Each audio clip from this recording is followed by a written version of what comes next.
वंदे वंदे वंदे भारत माता की भारत माता की।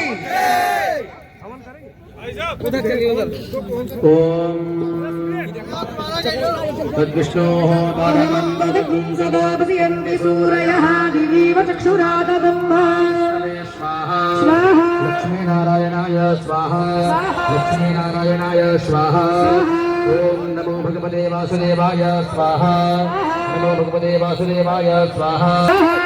उधर चले जाइए ना। आदरणीय श्री अरे उधर एक महंत वैद्य वल्लभ शरण जी का सम्मान करने के लिए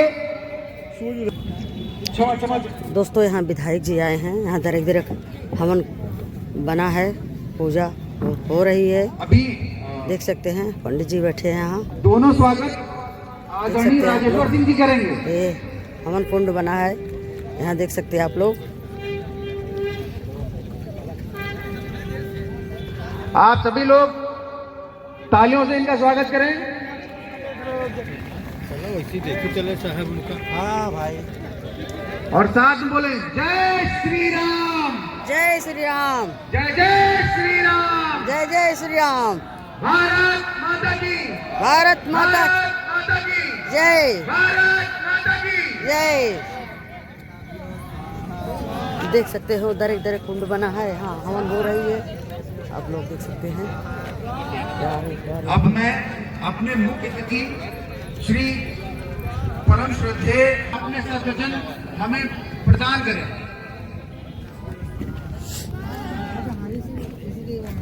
बहुत दूर दूर से यहाँ आए हैं लोग, देख सकते हैं बहुत भारी संख्या में जुड़े हैं।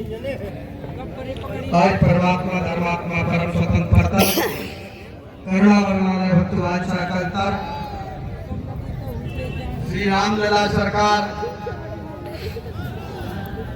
जिनकी चरण शरण की परम कृपा बनी रहती है ऐसे अनंत फलों से हनुमतलाल जी महाराज जो हमारा हिंदू सम्मेलन हो रहा है। आज इस कार्यक्रम के मुख्य वक्ता मुख्य अतिथि परम आदरणीय आप लोग बहुत भारी आप लोग शेरन जी भाई साहब देखें घर बैठे। उनका यशस्वी ओजस्वी और बहुत ही ज्ञानवर्धक पाठ हम सबको मिलेगा। इस कार्यक्रम में सभी पधारे यहाँ के संचालक जी, प्रचारक जी, विधायक जी, आगंतुक संपूर्ण हिंदू समुदाय, पूज्य संत महान, आचार्यगण, सभी हिंदू समाज।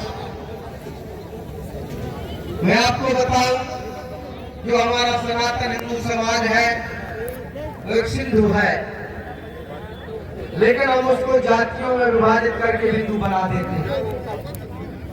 आप किसी क्षत्रिय को, किसी ब्राह्मण को, किसी पटेल को, किसी यादव को, किसी रविदास को, किसी वाल्मीकि भाई को अगर देखेंगे किसी का हाथ काट दे तो उसके हाथ में जो खून निकलेगा वही क्षत्रिय के हाथ में निकलेगा, वही ब्राह्मण के हाथ में निकलेगा, वही रविदास जी के हाथ में निकलेगा, वही वाल्मीकि जी महाराज के हाथ में निकलेगा। सभी हमारे भगवान कृष्ण और राम के वंशज हैं। समरसता का बहुत पहला पाठ हमारे जगत गुरु रामानंदाचार्य जी महाराज आज रामानंदाचार्य जी ने पढ़ाया। आज रामानंदाचार्य जी ने 12 शिष्यों में से पहले रविदास को शिष्य बनाया, कबीर को शिष्य बनाया, नाभा को शिष्य बनाया। समरसता का पाठ भगवान श्री राम ने पढ़ाया है। भगवान श्री राम ने मां सबरी के झूठे बेरों को खाया और कहा कि जो आनंद इसमें है वो किसी दुनिया के जो है प्रसाद में नहीं है। शाम संस्मरणा पुंसान साध्या सुदंती वैग्रहा किम पुनर्दर्शन स्वस्पास्तास्नादि भी। और कहा माँ आप परम भगवती भागवती है जो नवदा भक्ति आपको हृदय में बसी हुई है। ऐसे मां सबरी को सम्मान दिया। निषाद राज जी से कहा तुम मम प्रिय भक्ति संग्राता सदा रहो पुर आवत जाता। निषाद गुरु महाराज को ये नहीं कहा कि तुम निषाद हो, कोई जात है, आप भी महाराज हो, मेरे भरत जैसे भाई हो, जैसे महाराज भरत थे। समरसता का पाठ हमारे भगवान ने पढ़ाया, ऋषियों ने पढ़ाया, मुनियों ने पढ़ाया, लोग उसको नहीं बताते हैं। कोई धर्म नहीं है, हमारा धर्म अभी महाकुंभ चल रहा था सनातन धर्म। मैं ये कह रहा था कि कोई इसमें मुसलमान स्नान ना करे, कोई ईसाई स्नान ना करे, हिंदू समाज तो सब कर ही रहे थे, लेकिन जो भी स्नान करने के लिए आ रहा था वहाँ कोई भेदभाव नहीं था, सब सम थे, माँ गंगा का आनंद ले रहे थे। तो ऐसा परम पावन हमारा सनातन धर्म है। हमारा हिंदू समाज एक सिंधु है, एक समुद्र है, हमको छकना नहीं है, हमको बटना नहीं है। अगर हम छकेंगे बटेंगे तो देखिए जात पात की करो विदाई, हिंदू हिंदू भाई भाई हम सब एक है, परस्पर हम ऋषि मुनियों की संतान है, हम में कोई भेद है ही नहीं। भेदभाव करके तमाम आक्रांताओं ने आके हमारे स्वभाव को चुनते थे तो उनके मुंह से एक आवाज निकलती थी, वो मंत्र था आजादी का जिसका नाम था वंदे मातरम। उस वंदे मातरम की 150वीं जयंती ये संपूर्ण देश भर में मनाई जा रही है। यहाँ शिक्षा से जुड़े हुए हमारे कई ऐसे शिक्षाविद बैठे हैं जिनके संस्थान चलते हैं। मैं आप सबसे विनती करना चाहूंगा, इस पांच हवन कुंड बनाई गई, बताया जाना चाहिए आने वाली पीढ़ी को उस वंदे मातरम गुरुपुत्रों के बलिदान का, गुरु तेग बहादुर के बलिदान का इतिहास अपने को बताना पड़ेगा। उसी अंग्रेजी हुकूमत में जनजाति समाज के अंदर में एक देशभक्ति के ज्वाला को प्रज्वलित करने के लिए जिस महापुरुष का, जिस विराट पुरुष का जन्म हुआ उसका नाम हम सब जानते हैं, उनका नाम था बिरसा मुंडा। ऐसे बिरसा मुंडा ने ऐसे देशभक्ति के भाव को सर्व समाज में जगाया। बनवासी समाज के साथ उस महानता के आधार पर आज हम उनको बिरसा भगवान कहते हैं। ऐसे 50वीं जयंती ये संपूर्ण देश भर में मनाया जा रहा है। और आज से ठीक 100 साल पहले इसी देश में जब अंग्रेजी हुकूमत काम कर रही थी, उस समय इस देश में एक संगठन का जन्म होता है जो हिंदुओं को संगठित करने के लिए जिस संगठन का काम था उसका नाम है राष्ट्रीय स्वयंसेवक संघ। ऐसे राष्ट्रीय स्वयंसेवक संघ के स्थापना के 100 साल पूरे हुए हैं। इस नाते संपूर्ण देश भर में इस हिंदू सम्मेलन का आयोजन हो रहा है 1 लाख स्थानों पर। जैसा यहाँ का कार्यक्रम नटकुल में हो रहा है, वैसे 1 लाख स्थानों पर संपूर्ण देश भर में इस प्रकार का कार्यक्रम हो रहा है। प्रश्न आता है, हिंदू सम्मेलन क्यों, क्या है हिंदू का संगठन इसलिए जरूरी है, हिंदू को संगठित इसलिए जरूरी है, इस दुनिया को शांति का मार्ग दिखाने के लिए, संपूर्ण दुनिया को प्रशस्ति का मार्ग दिखाने के लिए। ये तभी संभव है जब हिंदू संगठित होगा। क्यों कि संपूर्ण दुनिया में केवल एक हिंदू परंपरा है, एक सनातन परंपरा ऐसी है जो संपूर्ण दुनिया को अपना परिवार मानता है। हमारा ही उद्घोष है क्रीडवंतो विश्वारियम का, हमारा ही उद्घोष है वसुधैव कुटुंबकम को, पूरे धरती को हम अपना परिवार मानते हैं। और हम उनको भी मानते हैं जिन्होंने हमारे पर आक्रमण किया है। तो संपूर्ण दुनिया को अगर सही रास्ते पर ले जाना है, धर्म के रास्ते पर ले जाना है, प्रगति के पथ पर ले जाना है, इसलिए ये हिंदू का जीवित रहना, हिंदू को संगठित रहना, हिंदू को धर्म के मार्ग पर चलना ये नितांत आवश्यक है। अगर हिंदू तो पूरी दुनिया चलेगी। 5 कुंड बने हैं हवन। एक घटना आपने सुना होगा, देख सकते हैं अलीपुर बम कांड का नाम आपने सुना होगा। बच्चे बालक हैं, ये हवन अलीपुर बम कांड बड़ा एक चर्चित घटना थी।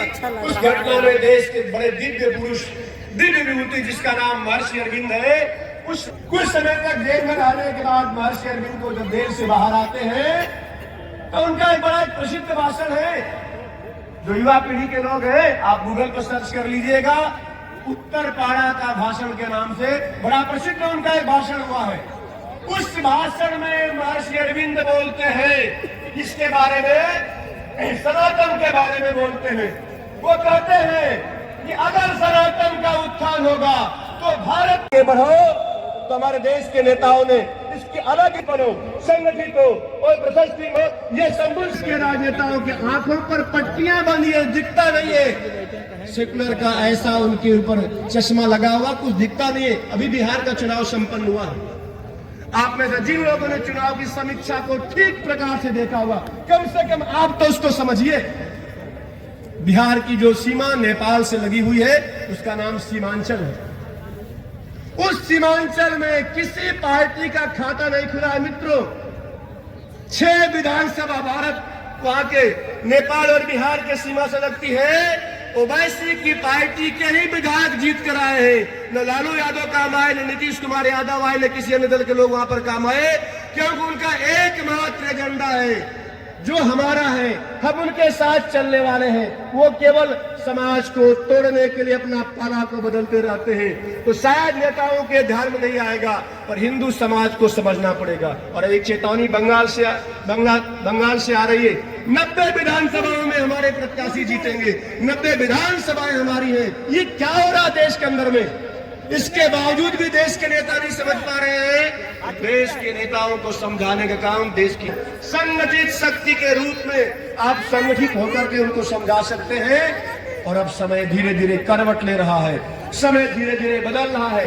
जब राष्ट्रीय स्वयंसेवक संघ मैसेज डाला था नए ब्लॉग में आप लोग का स्वागत है। देखो प्रसाद बट रहा है, प्रसाद में है तहरी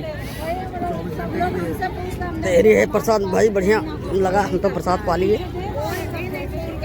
देख सकते हैं आप लोग, प्रसाद हम लोग पा लिए हैं और अच्छा लगा प्रसाद। खाया भैया आपने प्रसाद? हम कहाँ खा लेंगे, ज़्यादा पसीना आ गया तो भाग गया हमने। बहुत तेज जरे है, हो ही पाए प्रसाद। इतना भीड़ है प्रसाद लेने में, बहुत पापड़ बेलना पड़ता है प्रसाद लेने में।